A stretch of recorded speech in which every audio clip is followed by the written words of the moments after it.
Good day everyone and welcome to the video. This one we're going to do the quick build of the Tamiya holiday buggy. So let's get straight into it and not waste any time.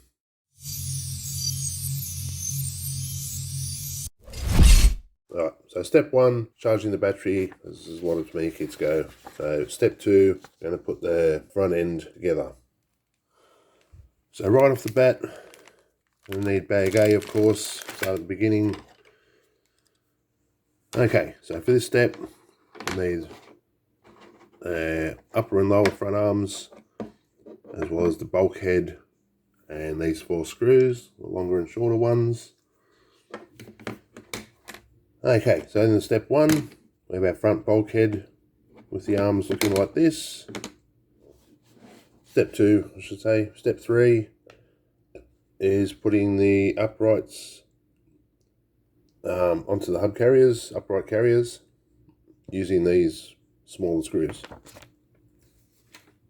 There they are on that part. And very quickly, I've got almost every bag of this kit opened.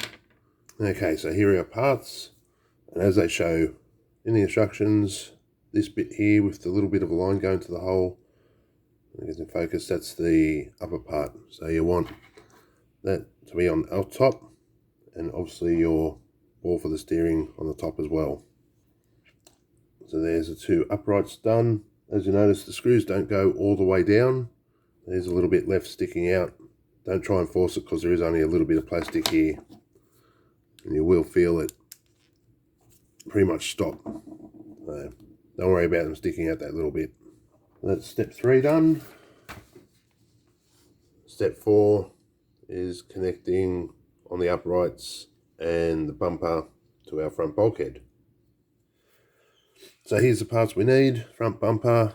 This kit, funny enough, uses the black 3x10 soft tapping screws. Don't know why some kits use black and some use the silver. So if anyone else knows, if there's, I'm guessing it's the material used, drop in the comments. I need 4 of these ones as well. And here's step 4, all completed. The uprights are connected now, as well as the bumper. Okay, on to step 5, which is building the differential unit. And just like with the TTO2, put one of the cups in and turn it, make sure it's spinning. After a quick wipe down, that is step 5 done, the differential. Okay, so moving on, step 6, we're going to start working on the gearbox. So once again, not much needed for this step. We've got this part of the lift case, which has this part on it, the gear, shaft and a couple of bearings. That's where we get up to. Step 7 is closing up the case and putting the diff in it. Okay, there's the gearbox sealed up. You'll hear a bit of a rattle as that gear can move around while there's no half shafts in there. Okay, editing David here. Just realised that I didn't get a shot of step 8. So here's what this step involves. Once again, like the grasshopper, this comes with the pinion attached. That makes this a very easy car to get into. Okay, so it was a lot more of a pain than it should have been. So don't get the little black motor screws for this mixed up with the little black motor plate attachment screws. Okay, for putting the spur in, I've always found it easier to put this shaft in first, put the bearing on there, and then put it on. And once again, for some reason, I forgot to get a shot of this bit of the instruction. This is step 9, putting the motor and spur gear into the gearbox. So there is a black plastic part that's meant to go about there on the motor. But because I'm only doing this for the very first run and then I'll be pulling it back out, I'm not going to worry about that one. Alright, that was a lot more mucking around than it should have been. Seriously, if you're going to be doing something other than this motor, just do it straight away. Don't And it doesn't even sit on the shaft right, like it's only half touching on the spur gear there. Right, so now we're on to step 10, which is just closing up the gearbox case. They even show the pinion gear not meshing correctly there. Thankfully, if they it is this gearbox that's used on the Hornet Evo, there'll be a 540 motor going in from the start, which makes everything a lot simpler. Okay, there's step 10 done. Gearbox all sealed up. Next, step 11, attach the rear arms. Step 11 is done. Some rear arms, lower arms attached.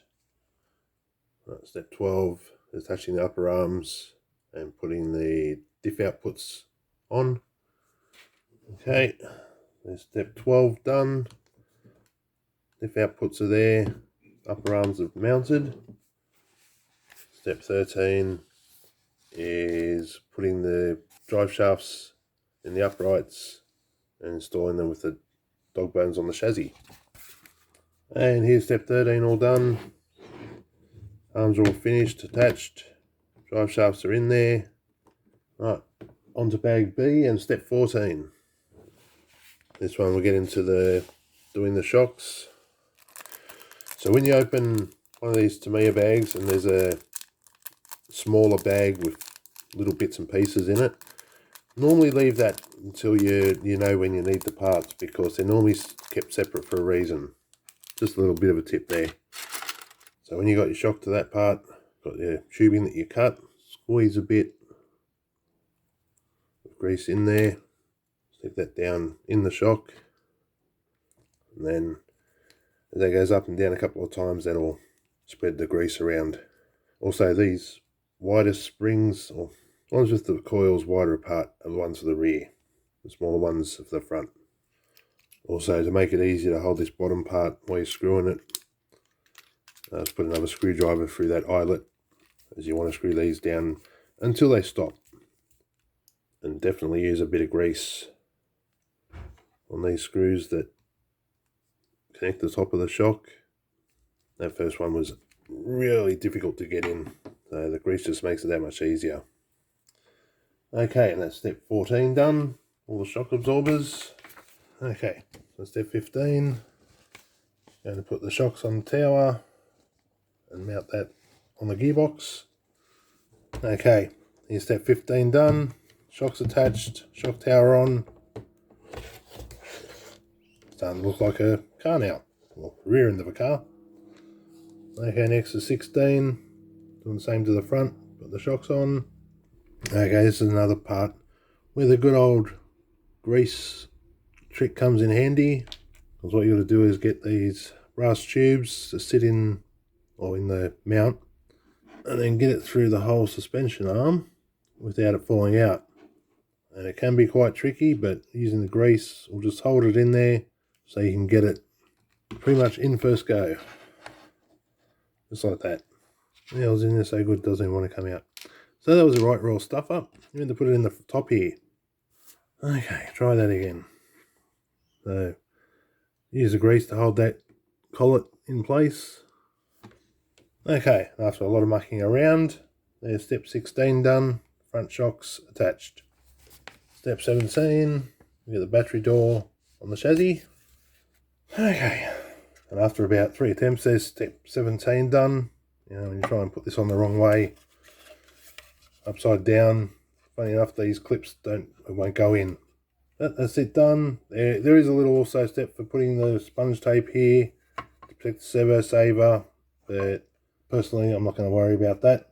Now on to step 18 and 19, 20 and 21, which are all to do with just mounting the radio gear. So I'll get that up to where it needs to be. Okay, so here's up to step 22 done. Got the servo all mounted up and the arms attached. Now we're just going to, in step 23, we're going to mount this to the chassis. Okay, so after a lot of swearing and cursing, the servo's in. I'm glad I got this cruddy Ansman servo in something, because these extra big tiers, lugs at the side, just get in the way of everything. So they only just managed to get in there. So instead it would have been that, or start chopping them up, chopping off the edge of them, which wouldn't have been such a big deal, but at least it's on. So steering servo's in there. I'll go over the rest of the radio later, as I said, things are going to be going in and out. So next step is step 24, which is mounting the front end. Okay, and there's step 24 done. Front end all attached to the chassis. Now step 25, where we're doing the same with the rear. Okay, and step 25 done. Rear gearbox is now attached. And from here on in, the build is basically putting the wheels on, body posts that are all for this body. Okay, so here's the chassis pretty much done. Only thing left to do is put the body mounts and that on, but I'm going to leave that because, as I said, for the speed runs, I'm going to use a different body, and then I'll be doing the holiday buggy body later. So looks like everything works. Everything's pretty much free as. Oh, that motor feels terrible. So yeah, that's where we'll leave this video. I'm going to work on the body, which you've all seen how to do polycarbonate body. Get the mount sorted out. I'll go check what screws are needed because it's not covered in this manual, because obviously the body mounts are different. And next video, we'll get this out for its first run, see what it does as a base speed, and we'll start chucking some faster motors in. So join me if you want to see how much faster this thing will get for the CW01 Creations speed run, and I'll catch you then. Thanks for watching.